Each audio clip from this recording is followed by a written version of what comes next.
everybody, hello, peace and blessings to you. I am recording on October 22nd, 2025. I am Letitia. I'm a 43-year-old homeschooling, home managing millennial mom of 5 children. I am an immigrant living in the U.S. I was born in Barbados. I lived here for almost 20 years, about 19. I have 5 children, my INFJ Empath. I think I might have mentioned I have 5 children already. I'm an INFJ Empath. I am an intuitive. I am a New Earth messenger beacon light worker, however you want to say it. I am walking and living in alignment with the New Earth frequency. Apparently, I'm a part of Group 7 now. My life path number is 11. And I call these videos that I do my 10-minute TikTok Teach Talks. I use the whole 10 minutes. I click on the 10-minute button, I use the whole 10 minutes to share my perspective on any given topic that comes to mind on any given day. One of the things I like to do in these videos is I like to ground you and ground myself in where I am, what it's like around me, what it feels like around me, what's going on around me, what the vibes and the energy I'm in at the moment that I'm recording the video, and what it feels like where I am. So right now there's lots and lots of leaves on the ground, so you're gonna hear those leaves crunching. I love the sound of crunching leaves during fall. It looks like fall. The trees are practically almost naked, not quite yet, but almost there. It was wet and rainy all morning, and I had a good day. The energy that I'm in is a pretty average, pretty calm, peaceful day that I'm completely contented with. And I had a good homeschool day. And that was basically what I wanted to talk about in this video. Now I got like about 8 minutes left, so let's see what I can do. I wanted to talk about homeschooling, politics and homeschooling, because throughout the course of my homeschooling journey, I have kind of like changed the way how I homeschool a whole bunch of times. I didn't want to do it that way. At first, when I started homeschooling, I wanted to homeschool because I felt like I was a Christian and I wanted to teach my children Christian values. And I started off with, for 2 years, I did a very expensive Christian course that had all the subjects, language arts, math, science, social studies, the whole shebang. Cost me like $300 and something. That's when I had one child to worry about homeschooling. As I got 5 children, I knew I couldn't do that anymore. I couldn't afford, because that was $350 for like one student, right? With the whole year's curriculum, all the workbooks, all the teachers' guides, all the material, all that. I couldn't do that anymore, so I had to change the way I homeschool. And I changed the way I homeschool a whole bunch of times because I had to find a homeschool way that worked for my family. I couldn't do it the way how others did it. I had to find a way that worked for my family. It had to be economical because our family got really big. It grew big. It had to balance the children's personality and my personality, which I didn't even know what my personality was at the time. I didn't understand who I was. I always used to ask the question, what's wrong with me? Why can't I be like everybody else? Why can't I be normal? And then I had to balance my husband's personality, because my husband is also a work-at-home dad. So our entire family hangs out with each other, doing our own thing, doing our daily works, but we are in the presence of one another all day long. And it's been like that for the entire course of our marriage. So we've gotten to spend a lot of time with one another as a family. And we've had good days and bad days, lots of up and down days. I had a hard time. When it got hard for me is when I became woke, when I became an awakened person. Before, I just used to live my life like everybody else. I just used to live like everybody else. I thought I was a Christian. I went to church. I tried to volunteer in the church. I tried to be a good Christian woman. And I realized that I always did not feel, I didn't feel I felt out of place in the church. And I went to more than one church, tried different churches, went in and out of various churches. Let me pause and take a breath, because this walking and talking thing is, I'm finding it quite difficult to do right now. Hold on a second. So, I was in and out of many churches, and it's only through the course of going through all these different churches, that I got a broader understanding of the church. Till eventually got to the point where I realized I was completely disconnected from the church. That happened just before. That happened in the election year of 2016, when I still believed that America wasn't going to do the thing that America ended up doing, right? Because I had a lot of faith in people. I had a lot of faith that people could see the difference between right or wrong, and a good leader and a bad leader. And I thought that they were going to make a better choice, right? It's only after 2016, after what had happened in 2016, that I had awoken to something different, a new world. And the world just kept changing and changing and changing. And the more that it changed, the more that I awoken, the more that I woke up, the more that I started to pay attention, the more that I became engaged, until there came a point where I thought, okay, I need to do more than pay attention. I need to be not only engaged, but I need to be in working assistance of waking other people up.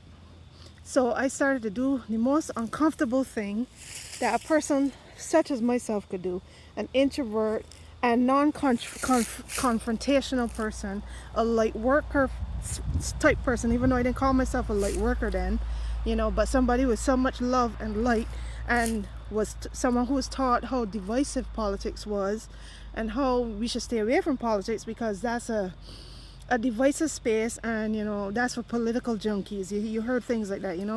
So certain people wouldn't pay attention to politics and wouldn't get involved in politics. It's only after what had happened in 2016, and I started to pay attention, and I started to learn more and more and more and more, and see things take place, that I realized that you need good people to be involved in politics, to be informed of politics, to pay attention to politics.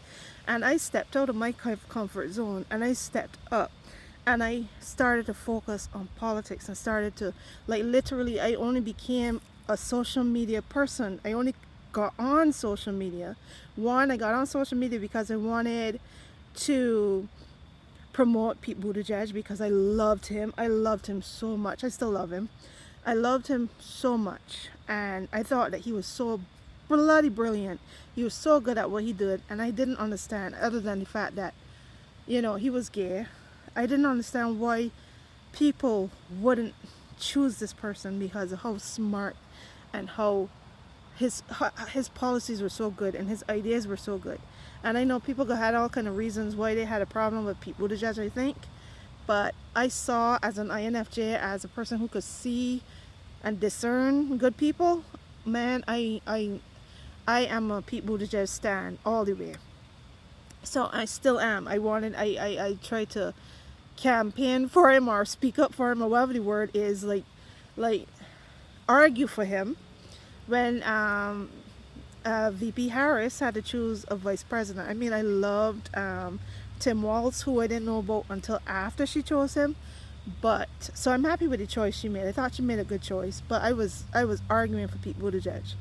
So anyhow, that's how I got on social media, and that's how I got started on talking about, I mean, that's how I got on social media in the first place. That was the reason. It was always politically motivated. The start of the world that I live in now, being someone who wants to be a content creator now, who wants to put in the work, and who wants to do this, it all started because of politics. It all started because I woke up and I started to pay attention. But this conversation is about homeschooling and politics, and I didn't get all I wanted to say in the first 10 minutes, so I'm going to have to do a part 2. I hope that you are interested, and look out for the part 2, because I have to finish this thought. So thank you for watching, and please look out for the part 2, which will be posted a little bit away from this when I post this one. Thank you for watching. Alright guys, so I'm recording on Wednesday, October 22nd, 2025. I am outside. It is windy. It's just lovely outside in the backyard, and I was walking around at first, but then I realized that I was talking out of breath, so I'm sitting now. I'm sitting in front of, how can I get this in shot? In front of this little teeny palm. Oh gosh, did I say palm? Pine tree right there. And the whole topic of conversation that I was having is about homeschooling and politics. So in the previous video, in part one, I was talking about, my journey of waking up, and when I woke up, to paying attention to the things going on in the world, become a woke person, was in 2016. That was the beginning, the catalyst of my awakening. Was the night that Hillary Clinton lost and then Donald Trump won. I was the most shocked person, because I really, before then, I had a level of respect and appreciation for the American people, and I really thought that the American people were really, I thought the American people on the overalls was really smarter than that.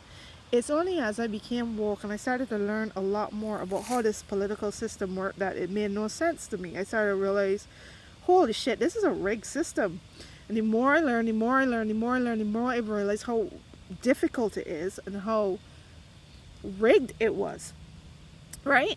And with the whole electoral college nonsense, and how, and the money in politics, and the gerrymandering, and all the obstacles that are put in the way of people who just want to be civilly engaged. Is that how you word it? Civilly engaged. Who wanted to participate in the process, but felt as though it didn't matter, and felt as though their vote didn't count, and felt, or it was very, very difficult for their vote to be counted. I realized how rigged the system was and how disadvantaged a lot of people were. And I become more knowledgeable about politics over the years. But before that, I was one of those people who was apathetic and didn't pay attention, and I really didn't have to, because I'm an immigrant and I don't vote in America's elections. So I didn't have to be civilly engaged in that way. I trusted the American people, right?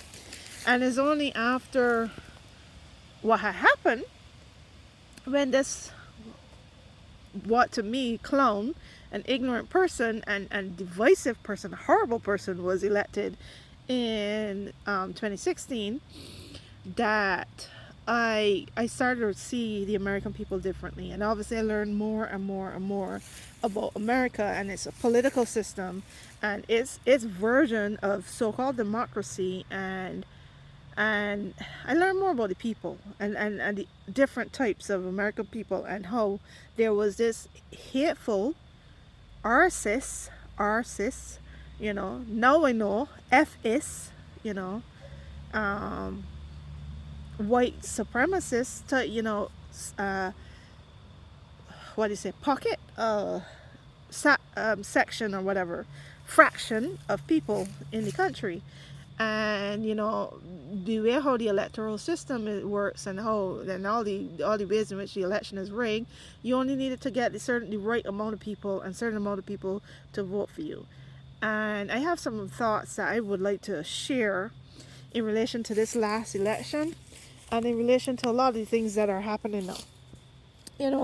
So I really do pay attention, but I started to feel as though, I've come to a new level of where I am in my growth and my understanding, and I've come to the point where I feel like this is just a hamster wheel conversation. Just listen to people talk about it, talk about politics, like unless they are an awoken being such as myself. And I know, people. Okay, forget. I know that people have everybody got their own opinions on different things, right? But I see myself as an awakened being. I see myself as a spiritually awakened being, group 7, if you will, right? And as far as I'm concerned, like, I'm walking in alignment with the new earth frequency, right? and I'm learning a lot more about my spirituality, and I'm learning a lot more about a lot of stuff, right? So I'm unlocking a new level of my understanding of things. So, um, unless you are somebody like that, if you are talking about it only from the logical or the legal or the political, standpoint, right?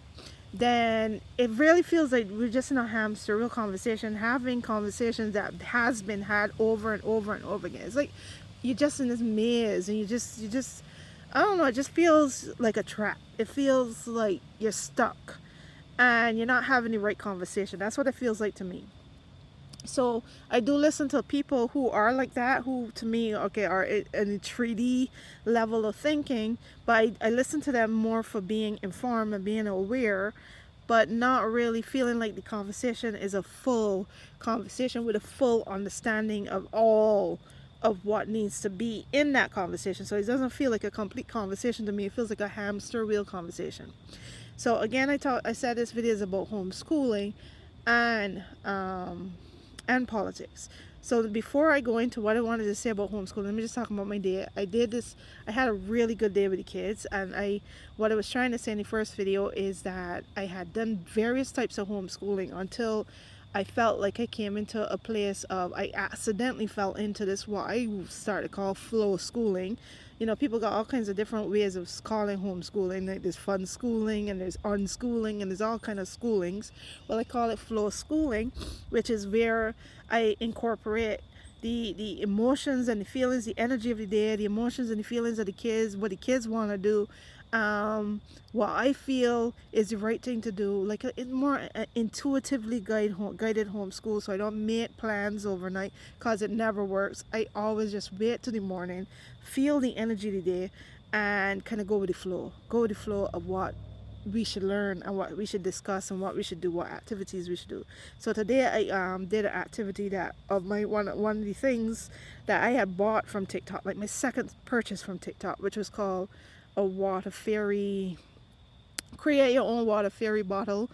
And it was like, creating this like things that you would make these things, and they would sit in the water and absorb the water until they become this like kind of like how to say it, like soft, like a gelatin like texture. I don't know but a certain type of texture, that a soft gelatin like texture. I don't know if I'm describing that right, but if you're not unsure what I'm talking about, you're interested, I bought it on TikTok. It was and I'm probably gonna do a video about it because I recorded our activity and everything. It was fun, it was relaxing. We kind of like failed to a certain extent. We didn't really get the hang of it till later, so we're gonna try again another time. But it was still fun. It was a good activity. And I watched the twits with the kids. I watched twits later on in the afternoon, from Netflix. And there's something about that movie. That movie is so, if you really like, if you're an intuitive person, you will understand what it's saying in that movie, right? It's a woke kind of movie, and also obnoxious and disgusting, in the sense of literally disgusting, like yucky, like the images are disgusting.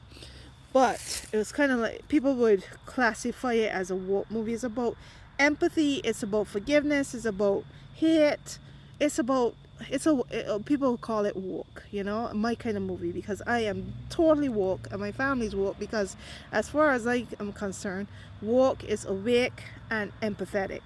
And again, 10 minutes are up.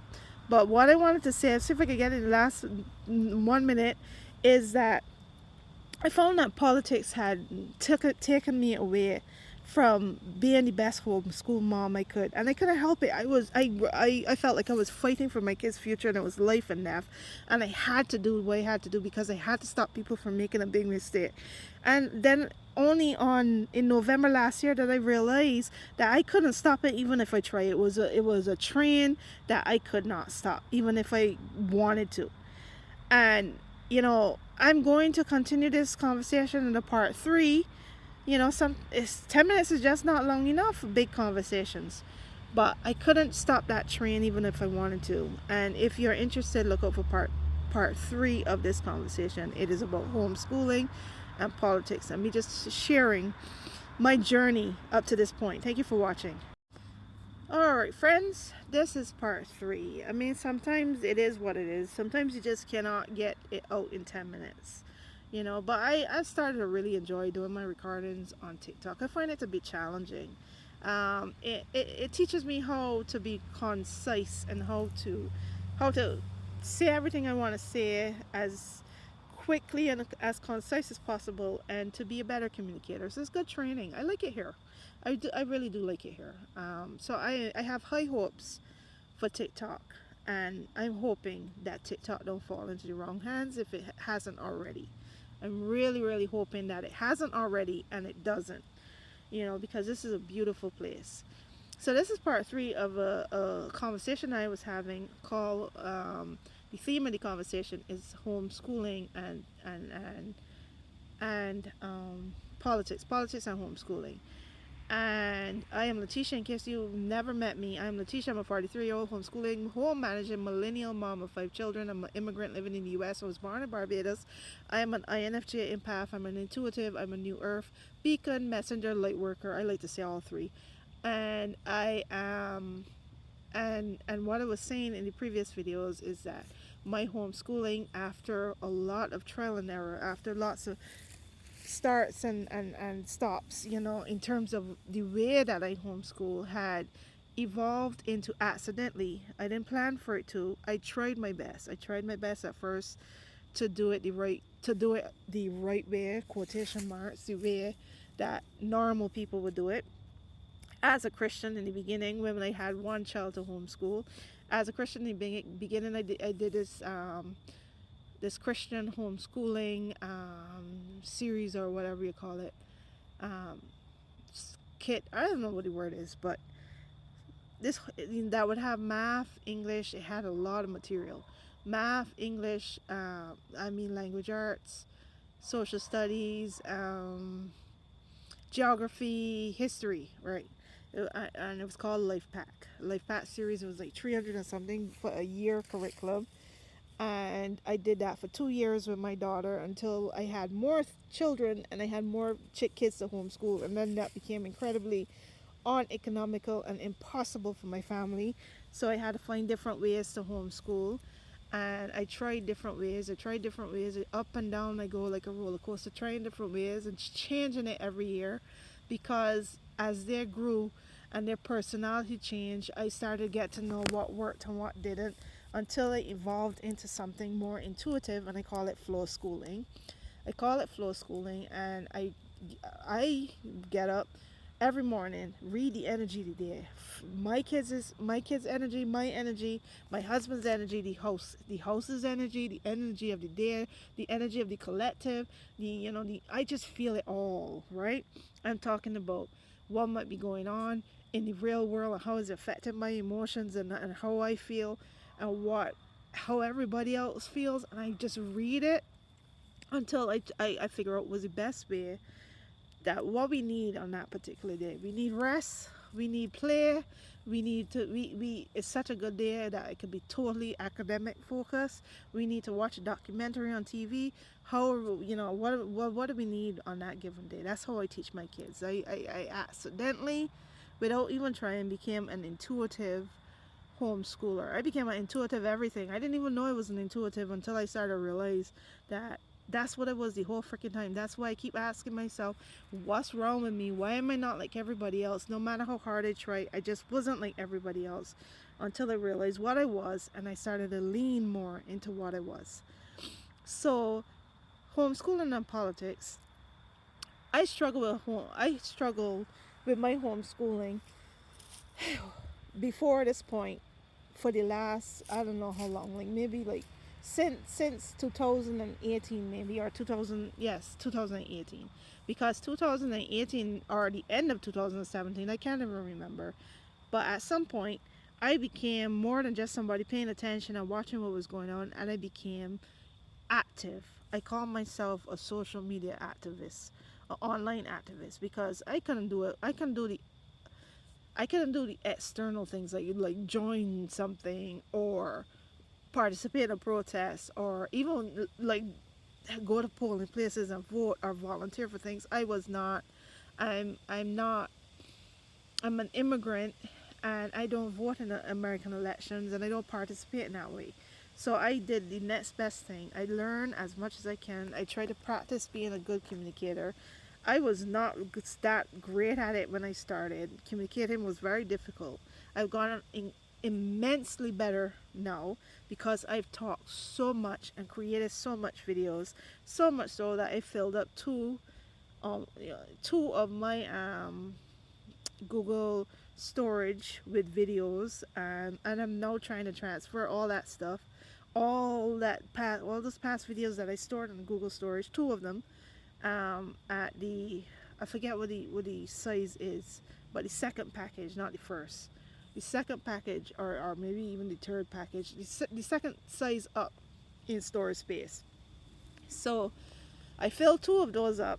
So I pay like practically 23-ish dollars in Google storage a month. And I'm working on cutting that down, cutting like getting those things onto external hard drive so I don't have to pay that amount of money. But it's very difficult to find the time to transfer all that stuff. So I did a lot of talking. I did a lot of talking, especially about politics, and it affected my parenting and my homeschooling because I was so deeply, intensely motivated to stop this train. And like I said in the previous video, part two, which you may or may not have seen, I said that I realized I couldn't stop the train. I only realized I couldn't stop the train by myself, even though I knew I wasn't by myself, but it kind of felt like you're by yourself. But I couldn't stop the train no matter how hard I tried, and I really did try. I give it everything that I had. I give it everything. Like, on, you might have seen that I had some on this day post that I posted with poems that I wrote. I literally wrote 100 poems counting down to election day.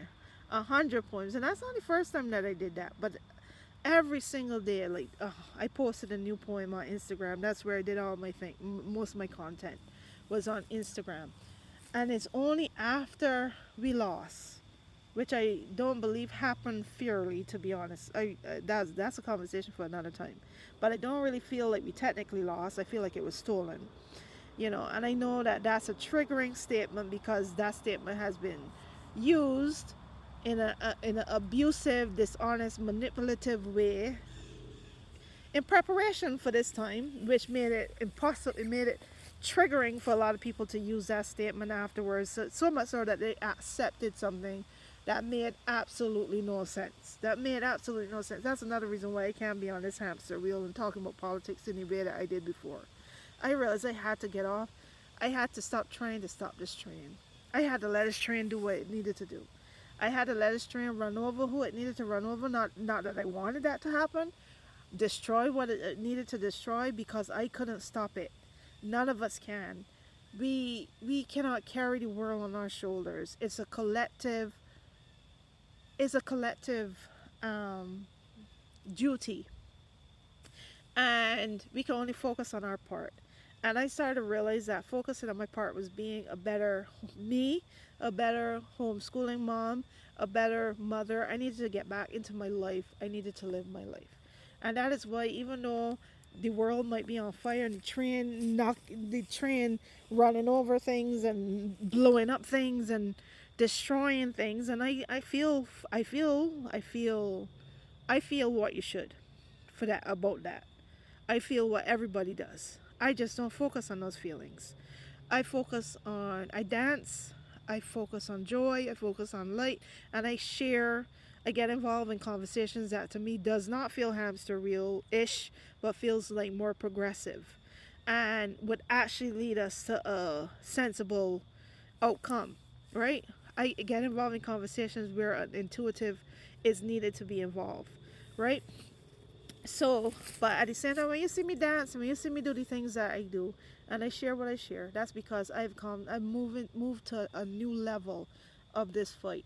And some people are where I was over the last 5 years, and I have 5 children, so I have to be. I cannot put my whole parenting life my whole life on hold anymore. I had to move on, and I had to be the parent